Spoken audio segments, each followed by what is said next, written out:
Classificação, então, do Brasileirão, a gente vendo aí que Cruzeiro continua ali na 7ª posição, na verdade caiu, né, após a derrota contra o São Paulo, né, Hugão?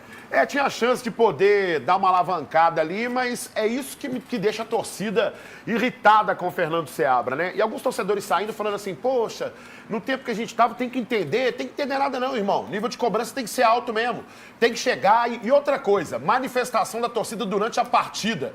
Chega uma hora que a paciência esgota, né, irmão?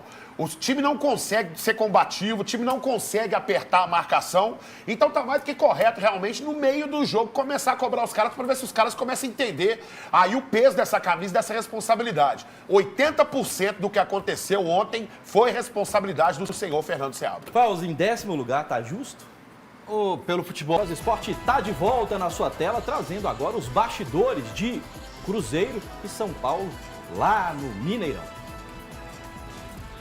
A lua estava bonita, estreia do novo uniforme do Cruzeiro, estádio cheio, quase 45 mil pessoas, o adversário com um time reserva, mas torcedor, pode fazer pose pra foto aí, aproveita, guarda de recordação, porque você não faz ideia do que vem por aí. A escalação muito ruim, o time veio muito desatento, faltou raça. Mas o problema principal hoje foi o Seabra, fazendo modificação no time aos 43 do segundo tempo, escalou mal e o time tem que mudar a postura para o jogo de quinta-feira. O torcedor veio confiante, mas durante o jogo foi totalmente diferente do que ele imaginava. São Paulo mesmo com o time alternativo foi melhor durante toda a partida. E esse jogo, Cássio teve que trabalhar. O goleiro Celeste salvou 1, 2, 3 vezes. Olha essa defesaça.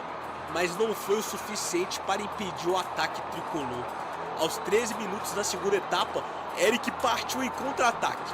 Tocou para o William, que enfiou um petardo para dentro do gol e abriu o placar para o time paulista. O time mineiro tentou, pressionou na reta final, mas não conseguiu evitar o tropeço. Essa foi a primeira derrota do Cruzeiro no Mineirão neste campeonato brasileiro. O Seabra foi duramente cobrado pela torcida, escutou vaias e até xingamentos. E esse foi um jogo que causou revolta no torcedor. Eu tenho que saber assimilar, respeitar e concordar com o sentimento da torcida. Acho que é isso. O time não foi bem coletivamente, nem individualmente. Eu estou à frente do processo. E eu me sinto frustrado por não ter entregue uma qualidade de jogo melhor para a torcida. Dou toda a razão para a torcida nesse sentido. Não liga. Primeira derrota do Cruzeiro, né, no Mineirão, pelo Campeonato Brasileiro deste ano. Falando em derrota, a gente vai trazer agora o Hulk e o Lianco, zagueiro atleticano, né, e o aí já. Hugão, para você, melhores momentos de Cruzeiro e São Paulo? Um time que o Seabra conseguiu complicar nessa pausa FIFA, né? E aí o gol muito bem anulado, realmente um lance que precisou ser bem ajustado, mas foi encontrado o impedimento. Um posicionamento muito errado. Na hora que eu vi a escalação, eu falei assim, a escalação é aceitável. Aí eu vi o Vitinho isolado no canto, eu vi o Caio Jorge, que geralmente joga centralizado, mas dentro da área, jogando na beirada, na outra beirada na ponta esquerda, o Romero sobrecarregado, o Wallace atuando quase como um meia atacante, por exemplo, ali, e errando muito tempo de bola. Eu poderia até, de repente, passar um paninho pro Wallace e falar assim, Wallace, você foi prejudicado pelo esquema tático que o Seabra levou a campo, mas não. Bola simples, e ele errava os tempos de bola, né? Então não tem como realmente passar um pano nesse título, não. Muito mal o Wallace, e se não fosse o Cássio, esse placar seria muito maior, seria um placar elástico ontem no Mineirão. Um time que não conseguia compactar, um time que não conseguia fechar a linha de marcação, um time que não conseguia triangular e quando chegava na frente do gol não conseguia concluir com qualidade. E no último minuto, no último passe, Matheus Vital, você tá de sacanagem, dá aquele toque lá dentro da área de letra. Você sozinho, meu amigo, tá de sacanagem com a torcida. Não é possível. O São Paulo chegando com muita facilidade e nesse lance do gol aí, muita gente criticando a defesa do Cruzeiro. Mas não.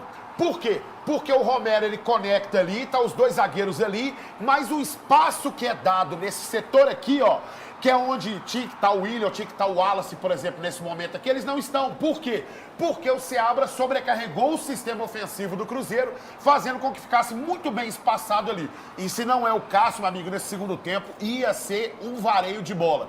Aí eu pergunto pro Seabra, por que o Peralta entrou aos 42 minutos e não poderia entrar, por exemplo, no lugar do Wallace no final, na hora da virada dos tempos? Por que o Matheus Vital mudou alguma coisa na história do Cruzeiro até hoje? Até hoje, nada. Fica a indignação e o direito da torcida ao protesto. Fael, com você. Sabe pra quem, Hugão? Infelizmente, né? Pro Vitinho. A gente vai colocar aí na tela agora. Divulgado agora há pouquinho pelo Cruzeiro, né? Oficialmente, a lesão do Vitinho, dizendo que ele passou por um exame de imagens nesta manhã e que foi diagnosticada uma lesão muscular na coxa direita. Dos males, o menor, né? Porque na forma que ele caiu, eu falei assim, meu Deus, esse menino não deve nem jogar mais esse ano. Mas quando você lê, por exemplo, a informação que o Cruzeiro passou e optou pelo tratamento conservador, quer dizer que pelo menos o garoto ainda tem chance de jogar esse ano.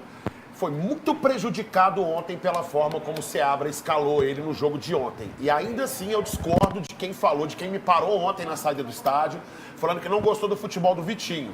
Quando a bola passou por ele, não há nada que a gente possa comprometer o Vitinho. E sim o posicionamento que o Seabra colocou o time ontem em campo. A escalação eu concordo.